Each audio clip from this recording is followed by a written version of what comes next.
Hello YouTube! Bienvenue dans une nouvelle vidéo. On a reçu comme prévu ce matin toutes nos fenêtres. Alors pas exactement comme prévu parce que déjà la livraison était prévue entre 9h et midi et ils sont arrivés à 8h30, donc j'ai dû venir en courant. Et aussi, ils ne savaient pas que la livraison était à l'étage. Donc il commence à décharger le camion et là il me dit « je les mets où ?» Et je lui dis « ben dans l'appartement, à l'étage ». Il me dit « ah non, non, non, moi on m'a pas prévenu que la livraison c'était à l'étage, moi je les laisse au rez-de-chaussée ». Et là je le regarde désespéré et je lui dis « mais en fait comment je vais faire moi pour monter toutes les fenêtres, je suis toute seule, je peux pas monter les fenêtres à l'étage. Moi j'ai pris une livraison à l'étage exprès pour ça. En plus les fenêtres c'est une des rares choses pour lesquelles on a pris des artisans, donc c'est les artisans qui font la pose. Moi je peux pas monter les fenêtres. »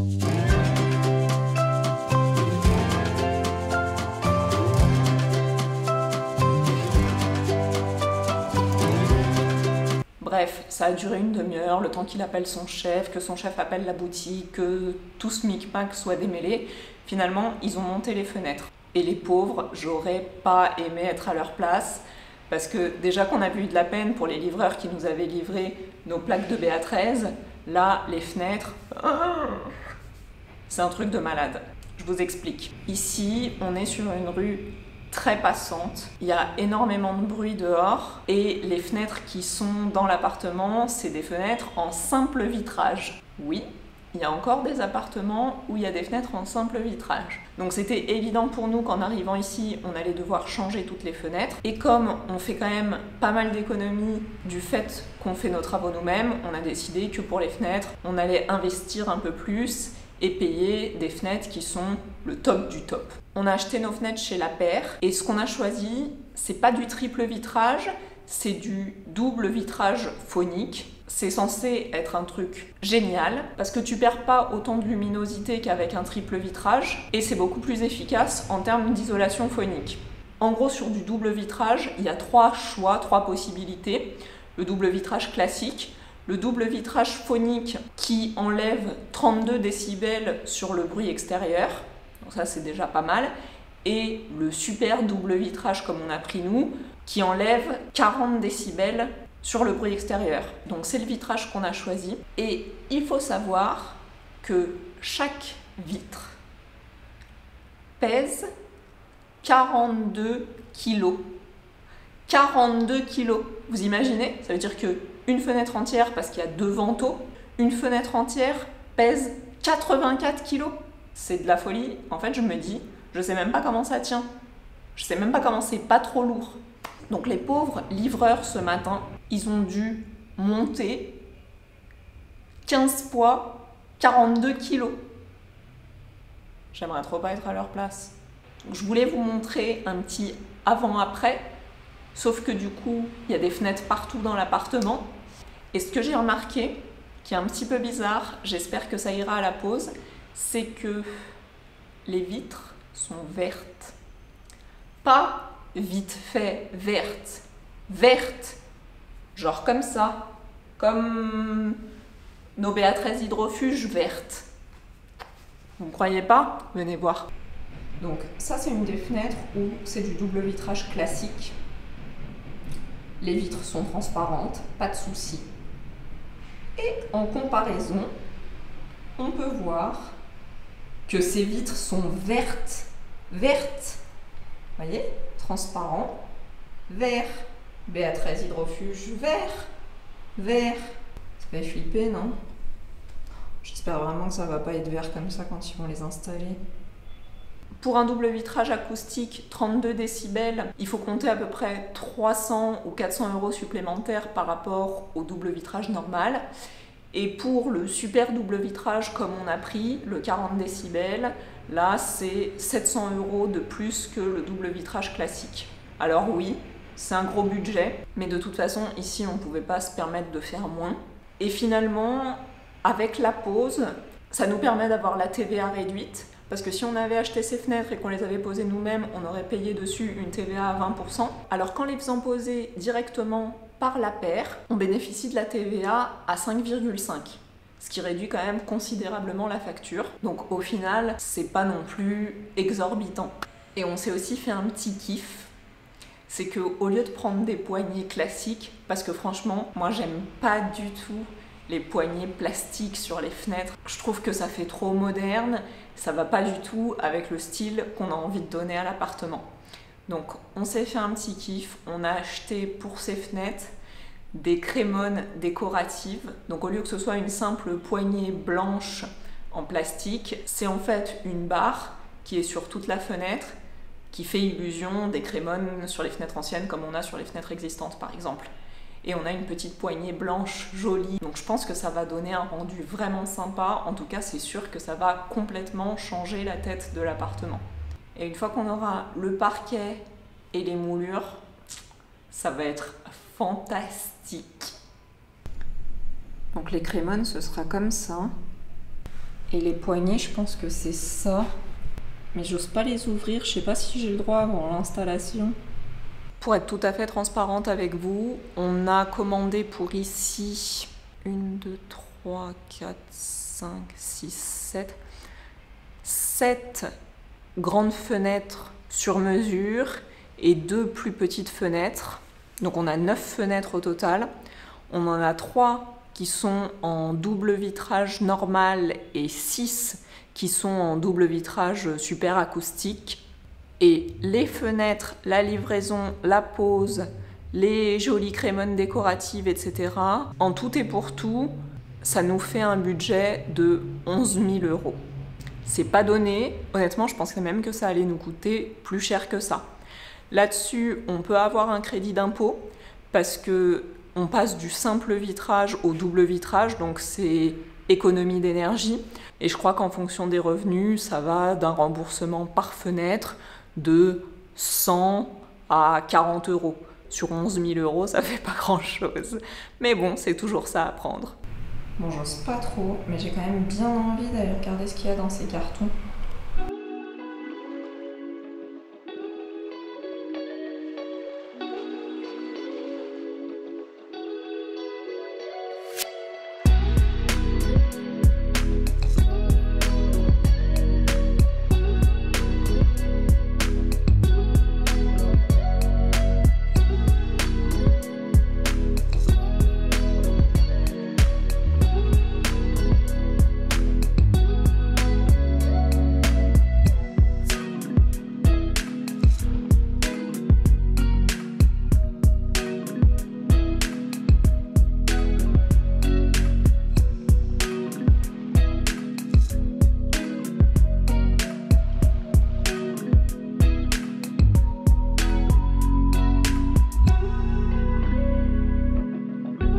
C'est pas fifou, hein.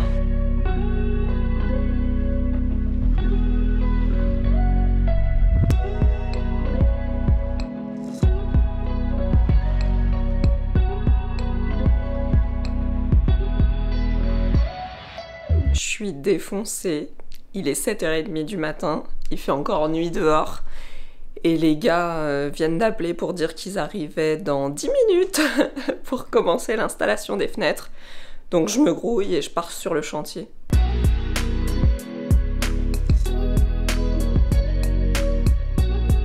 Les fenêtres sont posées. C'était un petit peu compliqué de filmer pendant que les artisans intervenaient. Du coup, je vais essayer de vous expliquer comment ça s'est passé. Je vous avais dit qu'il y avait un artisan qui était passé pour prendre les mesures quand on a finalisé notre devis. Et ce qu'on a apprécié, qu'on a trouvé plutôt cool, c'est que c'était ce même artisan qui est venu avec son équipe pour poser les fenêtres. Donc ils sont venus à 3 personnes, 3 ouvriers. Comme vous avez vu, ils sont arrivés vraiment super tôt. Il faisait encore nuit dehors. Mais eux, sans scrupule, hein, ils ont commencé à travailler dès 7h30 du matin. Ce qui se passe, c'est que quand ils arrivent dans un appartement où il y a déjà des meubles, un appartement qui est déjà habité, ils prennent le temps de tout bâcher avant pour être sûr de ne pas faire de poussière, ni trop de dégâts sur les choses qui sont déjà dans l'appartement. Nous, comme c'est un chantier et qu'il n'y avait rien de particulier à protéger, bon, bah, ils ont pu attaquer tout de suite. Ils commencent par enlever les fenêtres existantes.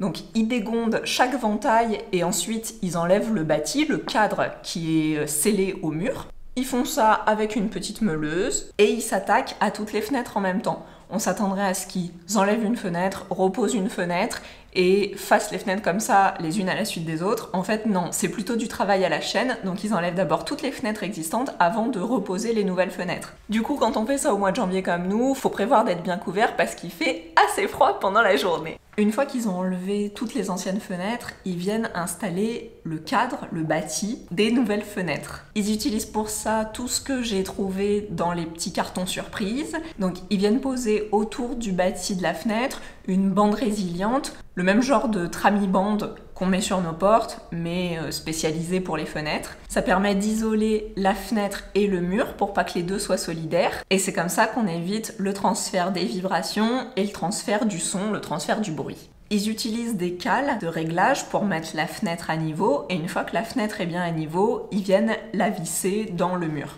Et finalement, en fait, c'est rien que ces vis qui permettent de fixer la fenêtre à l'encadrement au trou dans le mur. Une fois que le bâti est posé, ils viennent remettre les vantaux. Ils étaient 3, et franchement, c'était pas trop pour remettre les vantaux de nos très lourdes fenêtres. Donc encore une fois, Stéphane et moi, je sais pas comment on aurait fait si on avait été que tous les deux, parce que eux, ils étaient 3 mecs assez baraques, et ils ont pas mal galéré. Une fois que les vantaux ont été repositionnés, ça permet de vérifier que tout fonctionne, que les fenêtres se ferment bien, et une fois que c'est le cas, ils peuvent venir finaliser l'isolation et donc de combler le trou entre le bâti qui vient d'être posé et le mur existant. Pour ça, ils utilisent de la mousse expansive quand il y a vraiment de très gros écarts. Nous ici, il n'y a pas eu besoin de mousse expansive, ils ont utilisé simplement du joint de silicone. C'est pour ça qu'il y avait autant de cartons avec du joint de silicone. Sur les... je sais pas combien il y en avait, peut-être 50. Sur les 50 cartouches, ils ont quasiment tout utilisé. Donc ils utilisent vraiment beaucoup de silicone pour faire l'isolation et l'étanchéité des joints. Et ça fait vraiment une grosse différence sur la qualité de l'isolation.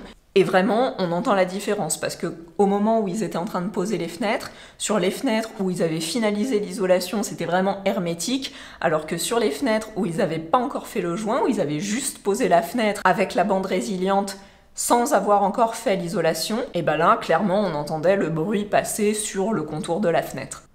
Pour se rendre compte, je propose qu'on teste la différence entre fenêtre fermée et fenêtre ouverte. Donc là, toutes les fenêtres sont fermées. Je vais ouvrir une fenêtre. Vous allez voir, vous allez entendre la différence, c'est flagrant.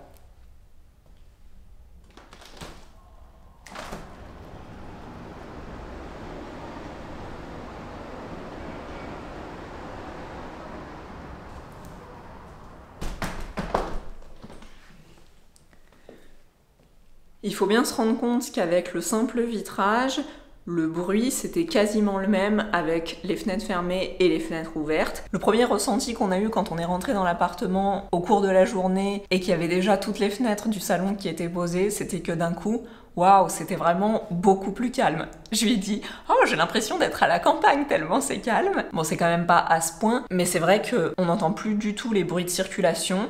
Par contre, on entend encore un peu ça. Vous entendez ? Les sirènes là, moi c'est un truc qui me dérange un peu et ça on l'entend pas mal.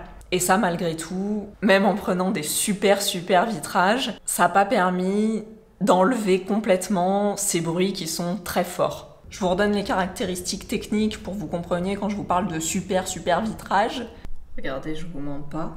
Là on a notre petit schéma des prises extérieures, les spécificités. Et je vous avais dit 42 kg pour chaque vitre, sur chaque ventail, mais avec le cadre de la vitre, l'encadrement, ça fait au total 44,6, donc presque 45 kg par ventail. C'est un truc de malade. Une fois qu'ils ont eu fini d'installer toutes les fenêtres, ils ont installé les poignées. Comme je vous ai dit, les poignées, on a pris des crémones décoratives. Moi, je voulais pas les poignées classiques en plastique. Ces crémones, elles coûtent quand même 75 € pièce. Donc c'est un petit budget à elles toutes seules. Et il faut savoir que la pose est aussi plus chère sur ce produit. Parce que forcément, c'est un petit peu plus long que de poser une poignée classique. Là, il y a des vis à mettre tout le long de la crémone à chaque endroit où il y a les petites plaques décoratives. Forcément, pour les ouvriers, ça nécessite plus de travail. Et donc pour le client, c'est un petit peu plus cher à la pose. À l'époque, quand on avait des crémones sur les fenêtres, les crémones, c'est ces espèces de longues barres voyez que quand on ouvre et qu'on ferme la fenêtre, en fait la barre du haut et la barre du bas descendent et ça permet de venir se coincer dans un petit réceptacle en haut et en bas de la fenêtre et c'est ça qui permettait en fait de fermer la fenêtre. Maintenant, les nouvelles fenêtres, elles ont des systèmes plus perfectionnés, donc il y a des petits clous, des petits picots qui viennent se positionner en haut et en bas du dormant quand on ferme la poignée. Donc ces crémones à l'ancienne, maintenant elles sont juste décoratives. La barre qui court sur le long de la fenêtre, c'est plus elle qui monte et qui descend et qui permet d'ouvrir et de fermer la fenêtre. Maintenant c'est simplement décoratif et les picots ils sont à l'intérieur du cadre. Mais pour nous c'était important d'avoir ça quand même si c'est uniquement de la décoration, parce que tout de suite ça donne un côté beaucoup plus classique, beaucoup plus haussmannien à ces fenêtres qui sont en plastique finalement. Pour le bruit, ça fait quand même une différence, et heureusement parce que c'est quand même pour ça qu'on a acheté ces fenêtres, mais ça fait aussi une grande différence en termes de confort thermique. Ça fait plusieurs fois que je vous parle de notre petit radiateur de chantier que vous avez vu qu'on avait acheté au début de l'année, et c'est vrai que le petit radiateur de chantier, malheureusement, il sert pas à chauffer tout l'appartement. Les premiers jours où on l'a branché, il faisait vachement froid et en fait on était obligé de rester au-dessus pour avoir de la chaleur parce que dès qu'on s'éloignait un petit peu, en fait le radiateur, on sentait plus du tout sa chaleur. Depuis qu'on a ces fenêtres, ça fait vraiment une grosse différence, c'est-à-dire que déjà quand on rentre dans l'appartement et il y a zéro chauffage dans l'appartement, on est simplement chauffé par le chauffage des voisins du dessous en gros, et bien déjà dans l'appartement il fait beaucoup moins froid même sans avoir de chauffage. Et quand on allume notre petit radiateur, on a deux modes sur le radiateur et le radiateur au maximum il a une puissance de 2000 watts. Moi je le mets pas sur 2000 watts, en général je le mets sur la version 1250 watts. Et quand je le mets à 1250 watts, et ben finalement il suffit, depuis qu'on a les fenêtres, pour chauffer la superficie de cette pièce qui fait à peu près 45 mètres carrés. Donc c'est quand même vraiment pas mal, ça fait vraiment une grosse différence. Parce que c'est juste le fait d'avoir changé les fenêtres qui permet de moins chauffer et de ressentir plus de chaleur dans l'appartement. Donc imaginez quand on aura nos radiateurs en permanence, l'économie sur la facture d'électricité. On a été présent pendant quasiment toute la durée de la prestation, à part les quelques moments où on en a profité pour aller faire des petites courses. Au départ, la paire nous avait annoncé 2 jours et demi de pause de fenêtre. Quand ils ont positionné les jours pour la venue des artisans, ils ont positionné seulement 2 journées. Donc ça devait être vendredi et samedi. Et finalement, les artisans, quand ils sont venus, ils sont allés hyper vite. En milieu de journée à peu près, ils nous ont dit qu'ils arriveraient à tout faire dans la même journée. Après, c'est une grosse journée parce que du coup, ils sont arrivés à 7h30 et ils sont partis le soir aux alentours de 18h30.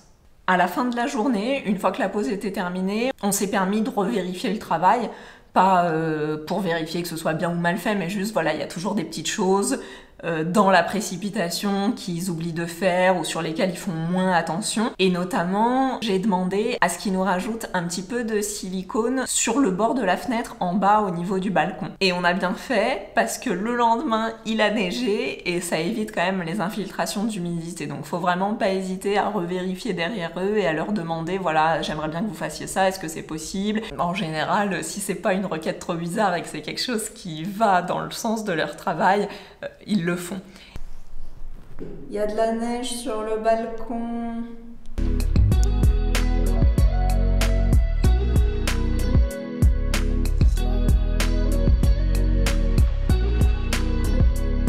Ce qui était sympa aussi, c'est que ça nous a permis de passer nos gaines entre la fenêtre et le mur pour pouvoir installer nos prises extérieures. Donc plutôt que de venir percer la fenêtre une fois qu'elle aurait été installée, ce qui est quand même un peu contre-productif, là on a pu passer la gaine entre le bâti et le mur pour avoir l'électricité qui sort vers l'extérieur. Alors évidemment, aux endroits où on a passé nos gaines, le rebouchage n'a pas encore été fait. Et il y a aussi pas mal d'infiltration d'air et de bruit à cet endroit-là.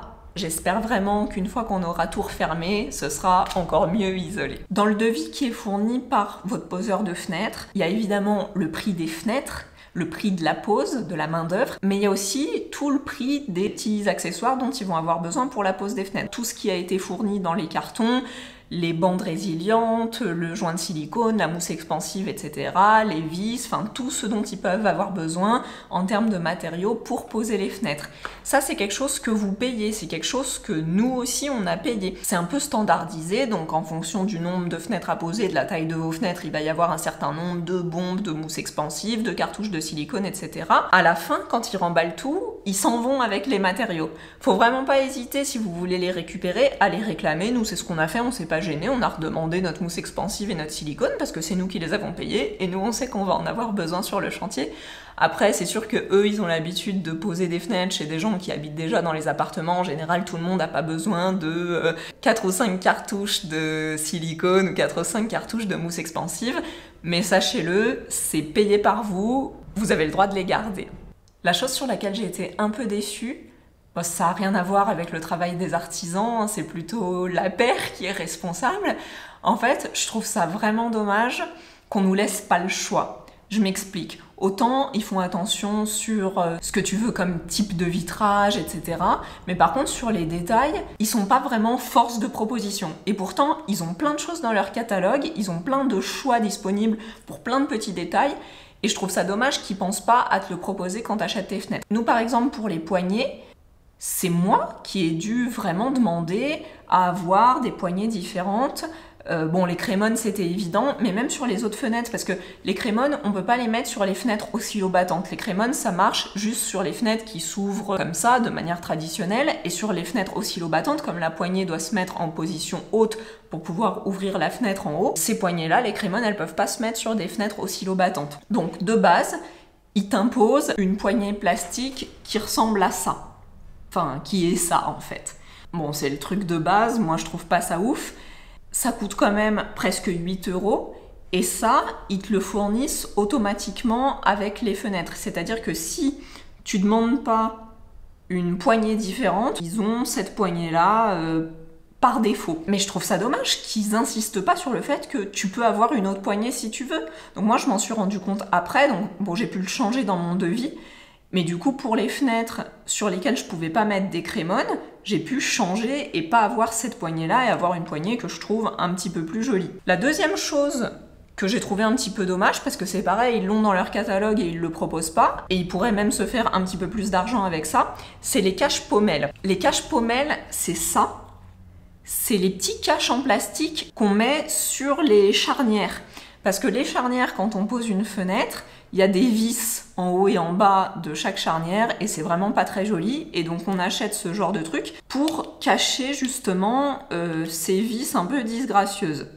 Ça, c'est les cache-pommelles vraiment très très basiques, blancs, simples, voilà. Quand on pose une fenêtre où on cherche à avoir un peu de style, et c'est le cas quand on prend, je pense, des crémones décoratives à 75 €, on a quand même envie d'avoir un truc un petit peu plus stylé que tout ce qu'ils proposent de très basique. Moi, j'aurais voulu avoir des cache-pommelles comme ça ou comme ça. Et ils le vendent, mais ils te le proposent pas. Donc d'office, ils te vendent ça, donc ça va dans le prix total de la pose, ils t'incluent automatiquement ce genre de choses. Franchement, c'est un peu saoulant, parce que du coup, on a payé des centaines de machins comme ça, et c'est pas 10 centimes, hein, c'est quand même genre 1,50 € ou 1,70 €. Donc sur 9 fenêtres, où t'as à peu près 5 charnières de chaque côté, où il te faut 2 trucs comme ça à chaque fois. Ah, je sais pas si 1,70 € c'est le prix des deux ou c'est le prix de un seul. Bref, enfin ça fait quand même un petit budget pour des trucs que finalement tu vas pas forcément utiliser parce que moi personnellement je vais en acheter d'autres qui seront plus jolies et donc tout ça va me servir à rien en fait. Et j'aime pas acheter des choses qui servent à rien, surtout quand c'est des trucs neufs. J'ai pas envie d'avoir ça qui traîne chez moi et que je sais pas quoi en faire parce que j'en ai racheté d'autres et j'ai payé ça pour rien en fait. Donc bon, je vais les donner à mon frère parce que lui, il en a pas chez lui, donc comme ça servira quand même à quelqu'un. Mais voilà, c'est le genre de truc, je trouve ça dommage, parce qu'ils pourraient vendre des choses qu'ils ont dans leur catalogue, qui sont plus jolies et qui sont plus chères et qui intéresseraient les gens, si seulement ils pensaient à leur proposer en fait. La petite spécificité de la fenêtre dans la salle de bain, comme je vous avais dit, on a choisi un vitrage qui est brise-vue, donc du coup on ne voit pas quand on est tout nu dans la salle de bain.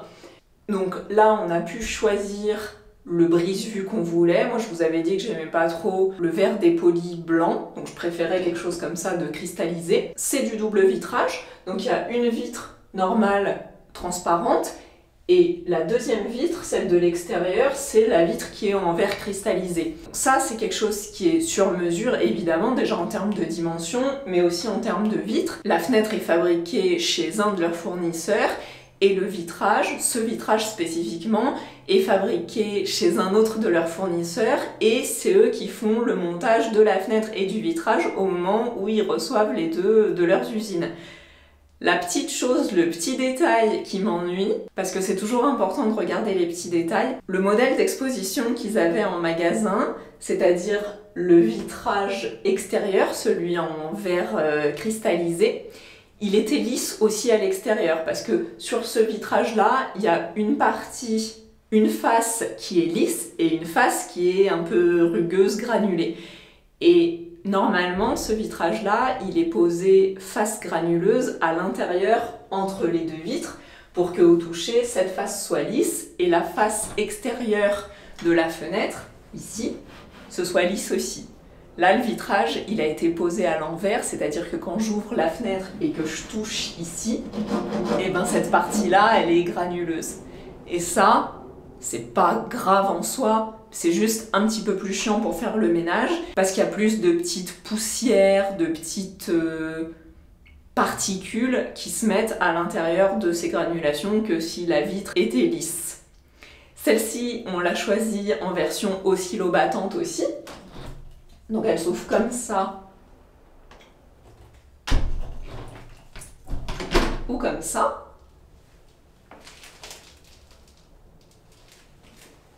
Voilà, la version oscillobattante, c'est pas genre super penché, hein, c'est un tout petit peu penché, mais ça permet du coup de laisser la fenêtre ouverte et d'aérer sans avoir de problème avec les courants d'air.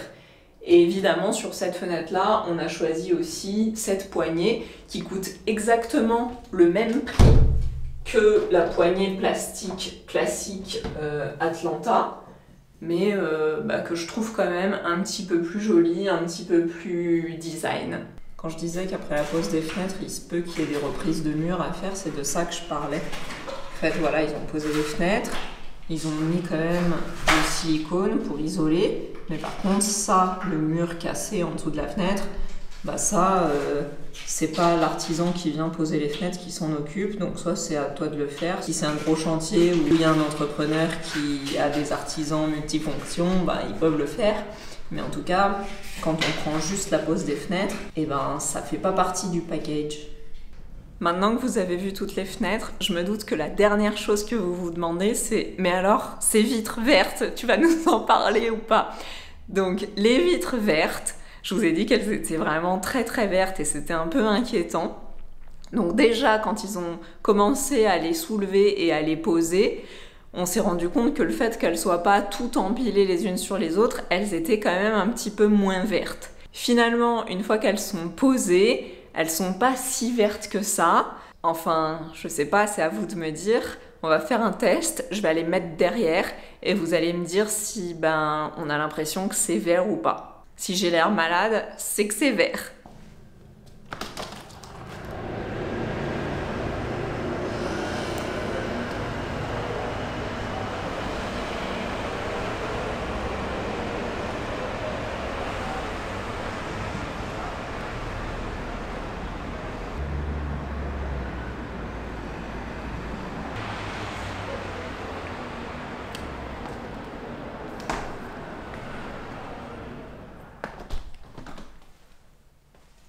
Alors, vous avez vu la différence ?